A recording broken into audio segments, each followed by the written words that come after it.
बिस्मिल्लाहिर्रहमानिर्रहीम। अस्सलामुअलैकुम फ्रेंड्स, कैसे हैं आप सब। अल्लाह ताला से उम्मीद करते हैं आप तमाम लोग अपने अपने घरों में खुश व आबाद होंगे।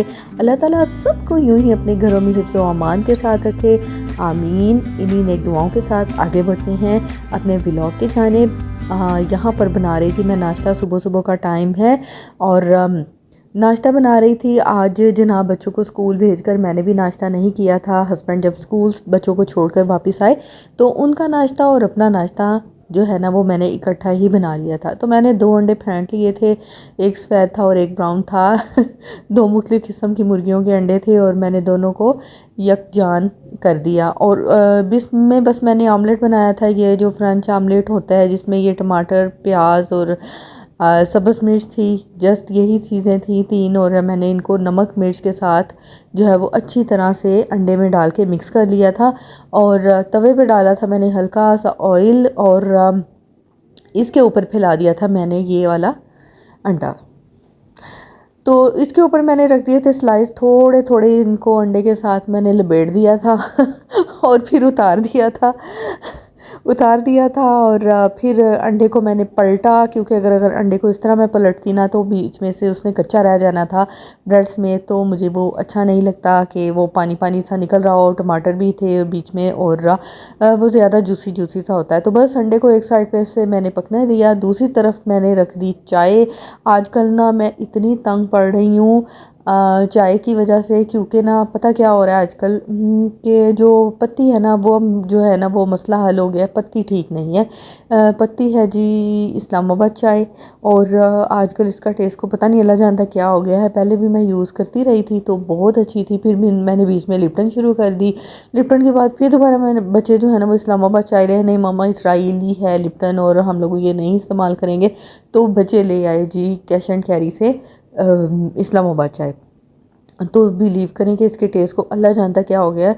तो पाकिस्तानियों को रहम खाएं, हम चाह रहे हैं कि हम जो है ना वो मुकम्मल तौर पर बाईकाट करें इसराइल से, लेकिन अपने प्रोडक्ट्स को इतना गंदा ना करें कि ख़रीदने को दिल ना करे। देखें, जो चीज़ हमने पैसे देकर ख़रीदनी है ना, हमारा दिल बिल्कुल भी नहीं करेगा कि हम बकवास किस्म की चीज़ें घर ले आएँ। तो चाय से पहले तो मैं सेपरेट चाय बनानी शुरू कर दी थी एवरीडे से, तो वो भी बिल्कुल भी जो है ना वो अजीब सा टेस्ट था इसका और हमने समझा कि जो एवरीडे है ना वो अच्छा नहीं आ रहा। फिर मैंने क्या किया कि मैंने दूध में पत्ती डाली तो वो भी टेस्ट अच्छा नहीं, हमने जो है ना वो दूध का कसूर निकाला। फिर दोबारा जो है ना वो मैंने शाम को क्या किया कि मैंने कहवे की चाय बनाई और कहवा पहले बनाया, फिर उसमें दूध डाला जो पुराना तरीका है उस तरह मैंने चाय बनाई, वो भी ठीक नहीं बनी। तो फिर हमें समझ लगी कि भाई ये ना दूध का कसूर है ना ये मिल्क पाउडर का कसूर है, ये सरासर कसूर पत्ती का है। पत्ती का टेस्ट अच्छा नहीं है। तो नाश्ता किया जनाब और सारा दिन जो है वो बिल्कुल निकम्मों की तरह गुजर गया, क्योंकि लाइट ही नहीं थी। सारा दिन लाइट नहीं आई। मेरे 2 प्रोजेक्ट्स जो है ना वो बीच में रह गए। एक मैंने वॉशिंग करनी थी और दूसरी मैंने जो है ना वो कपड़े प्रेस करने थे। तो दोनों काम बिजली पे करने वाले थे, दोनों ही मैं नहीं कर पाई। तो यहाँ पर हो गया था बच्चों के आने का टाइम। मेड अल्हम्दुलिल्लाह सारा काम कर गई थी और मैं फिर आ गई किचन में और यहाँ पर मैंने बच्चों के लिए बनाए मैक्रोनीस, क्योंकि काफ़ी दिन से बच्चे डिमांड कर रहे थे और मैं टाल मटोल करती जा रही थी। तो ये मेरे पास एक कटर है, इसके साथ ना काफ़ी सारे अप्लायंसेस होते हैं और भी इसके हिस्से हैं जो बीच में लगा करना, ये एक पीस सा बीच में लग जाता है डबल। और इससे ना इतनी ज़बरदस्त किस्म की कटिंग होती है, बहुत ही ज़बरदस्त। जब भी मैंने बहुत ज़्यादा कटिंग करनी होती है ना तो मैं इसको निकाल लेती हूँ, अदरवाइज़ तो मैं वो जो अपना कटिंग बोर्ड है उसी के ऊपर हाथ की मदद से फटाफट कट कर लेती हूँ। स्पीड मेरी काफ़ी ज़्यादा है अल्हम्दुलिल्लाह, लेकिन जब बहुत ज़्यादा ये प्लेटें भर भर के मैंने कटिंग करनी हो तो फिर मैं इसको निकाल लेती हूँ। ये बहुत फ़ायदेमंद है और तकरीबन इसको जो है ना वो मेरे पास 1 डेढ़ साल तो हो गया है। अच्छा, तो यहाँ पर फिर मैंने क्या किया था, एक बड़ा सा बर्तन ना, ये तकरीबन 7-8 किलो का ये है फ्राइंग मेरा क्या इसको कहते हैं कढ़ाई।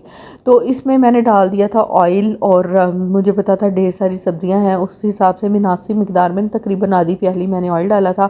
और इसमें देखिए लहसुन भी मैंने उसी मशीन के साथ ही बारीक चॉप किया है। इसमें बारीक चॉप करने वाला, उससे मीडियम साइज़ से चॉप करने वाला और बड़े खाने वाला, बहुत सारे काफ़ी सारे जो है ना वो इसके साथ चॉपर हैं, तो उनसे बड़ा अच्छा चॉप चॉप हो जाता है। लहसुन को बारीक चॉप कर लिया था और मैंने इसको किया था ऑयल में सौते। और इसको आपने जो है ना वो बहुत ज़्यादा डार्क कलर नहीं करना, ना ही बल्कि इसका कलर चेंज ही नहीं होने देना। जैसे ही आपको खुशबू आएगी आपने दस्ती दस्ती इसमें चिकन डाल देना है। और चिकन जो है ये पूरी अल्हम्दुलिल्लाह एक जो बड़ी हैन होती है ना उसकी चेस्ट है ये, तो ये पूरी की पूरी चेस्ट इसमें मैंने डाल दी है, तकरीबन 3 पाव तो होगी। और साथ ना इसके जो मैंने भी मियाँ साहब से ना चिकन मंगवाया था, मैंने कहा था कि ब्रेस्ट जो है ना वो आप साबित की साबित ले आइएगा और मैं खुद ही उसके पीसीस कर लूँगी अपने हिसाब से ना।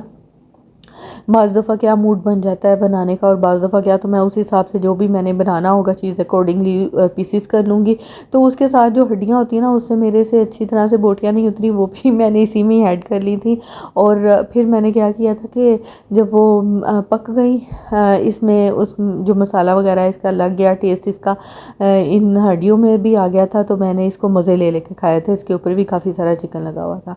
तो बस फिर जैसे ही चिकन वाइट हो जाता है ना और उसके बाद आपने इसमें गाजरें डाल देनी है। गाजरें इसलिए डाल देनी है पहले क्योंकि थोड़ी सी हार्ड होती हैं, तो इनको आपने पहले डाल देना है और 2 से 3 मिनट आप उनको फ्राई कर लें।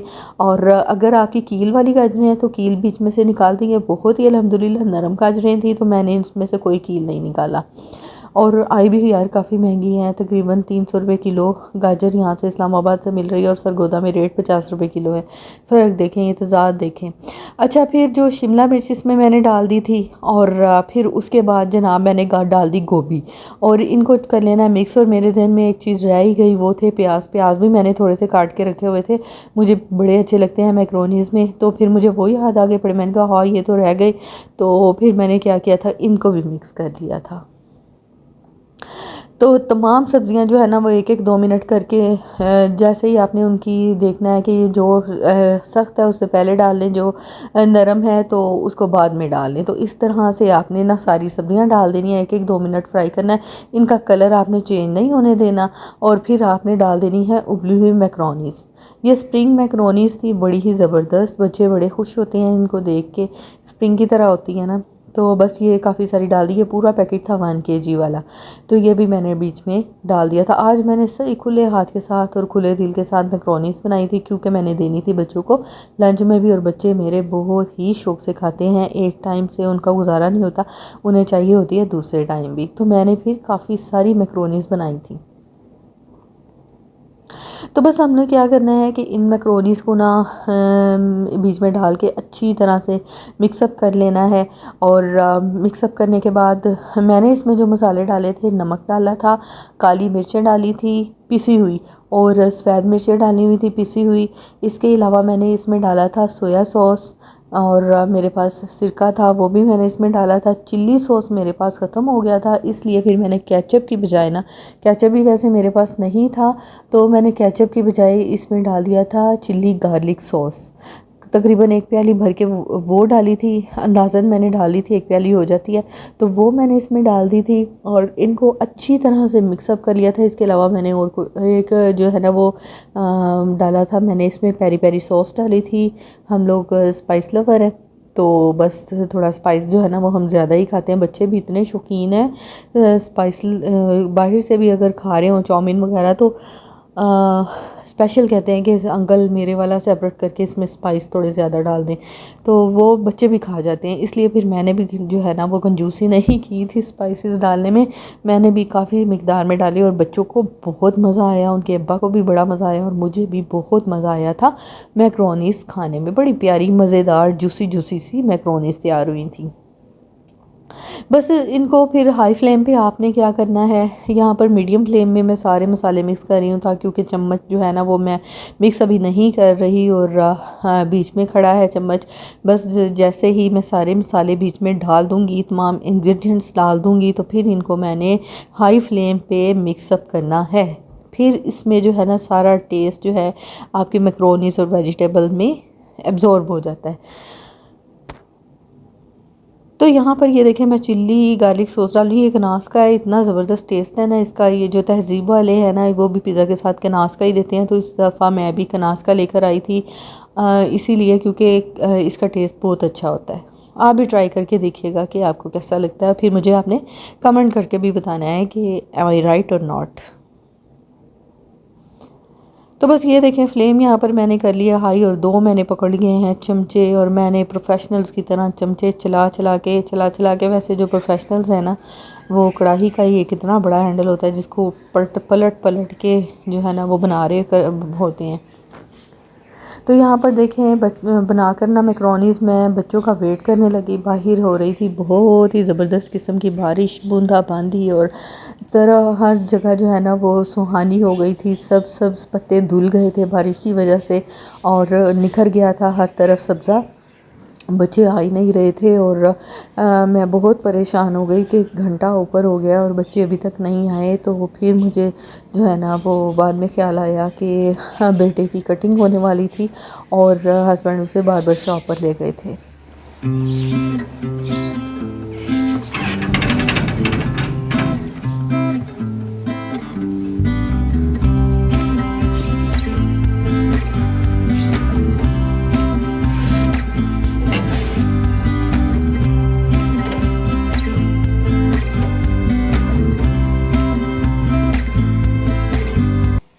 और ये जनाब मेरा टेरेस है, और हम ऊपर रहते हैं और जो हमारे मालिक मकान है वो नीचे रहते हैं। तो बच्चे जनाब आ गए थे, और फिर यहाँ पर मैंने डिश आउट कर ली थी मैक्रोनीज़। देखे कितनी ही मज़ेदार और कितनी ही ज़बरदस्त किस्म की मैक्रोनीज़ दिखाई दे रही हैं।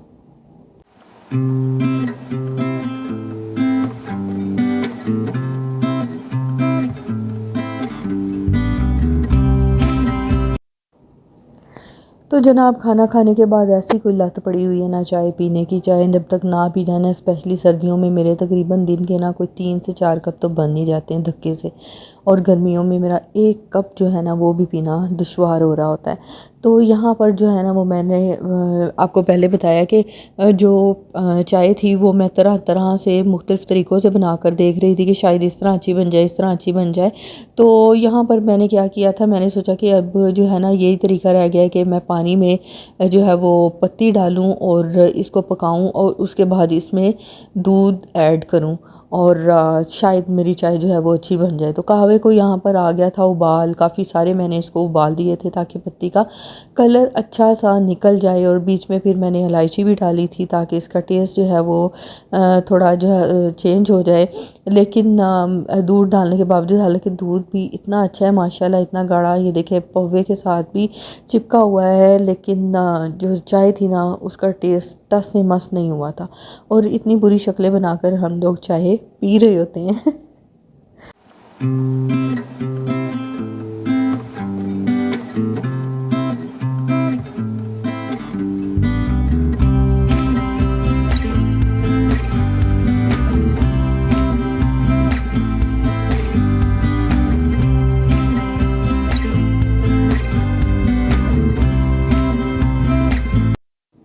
हाँ, मुझे याद आया कि चाय में जो है ना वो मैंने इलायची और पत्ती डालने के बाद जो है वो दूसरा जो मिल्क है फ्रेश मिल्क, वो डालने के अलावा मैंने इसमें ड्राई मिल्क के भी 2-3 चम्मच भर के डाल दिए थे कि चाय का जो है ना वो टेस्ट चेंज हो जाए। लेकिन चाय का पत्ती का जो टेस्ट है ना वो उसी तरह ही है। बेसिक चीज़ पत्ती ही होती है। अगर आपकी चाय की पत्ती ठीक नहीं है तो इट मीन्स आपकी जो चाय है वो भी वेस्ट है। अब एक और स्टेप देखने वाला है कि जो पैकेट पड़ा हुआ है मैं उसके ऊपर उसकी एक्सपायरी भी देख लूँ, पॉसिबल है कि एक्सपायर चाय हो। तो जनाब यहाँ पर मैक्रोनीज़ मैंने आपको बताया था कि ढेर सारी बनाई थी मैंने माशाल्लाह से, और बच्चों ने लंच कर लिया था, हम सब ने मिलकर लंच कर लिया था, और बाकी ये बच गई थी मैक्रोनीज़, और मैं फिर जो है ना इनके लंच बॉक्सेस जो है वो फ़िलअप कर दिए थे। तो मैं जब भी बच्चों के अब नए लंच बॉक्सेस मैंने ये ख़रीदे हैं, अगर आपको भी लंच बॉक्सेस की ज़रूरत पड़ती है जिन्होंने नए ख़रीदने हैं, तो इनकी ना रबड़ ज़रूर देखा करें कि जो इनके ढक्कन हैं वो सील हों। तो अगर सील वाले ढक्कन अगर आपको मिल जाते हैं ना तो वो सो गुड रहते हैं। उससे ये होता है कि आपके बच्चे के बैग में ना किसी किस्म का कोई लिक्विड जो है वो नहीं गिरता, वो लंच बॉक्स के अंदर ही रह जाता है। तो जब भी मैं लंच बॉक्स देखती हूँ तो सील ज़रूर देखती हूँ कि ढक्कन के अंदर जो है वो रबड़ लगी हुई है, जिससे ये अच्छे से सील हो जाते हैं, अच्छे से पैक हो जाते हैं, मतलब कि इनकी हवा वगैरह या कोई भी लिक्विड चीज़ बाहर ना निकले। तो बस ये चीज़ देखकर मैं लंच बॉक्सेस इनके परचेज़ करती हूँ। पहले भी इनके लंच बॉक्सेस मैंने लिए थे, उनकी भी मैंने वीडियो शेयर की थी। तो बस वो भी जो है ना वो मैंने सील लिए थे, और वो अंदर से भी स्टील के थे। तो मुझे उस तरह के कोई नहीं मिले, और जो नज़र भी आ रहे थे तो उनकी क्वालिटी इतनी अच्छी नहीं थी, और थे भी बहुत ज़्यादा एक्सपेंसिव।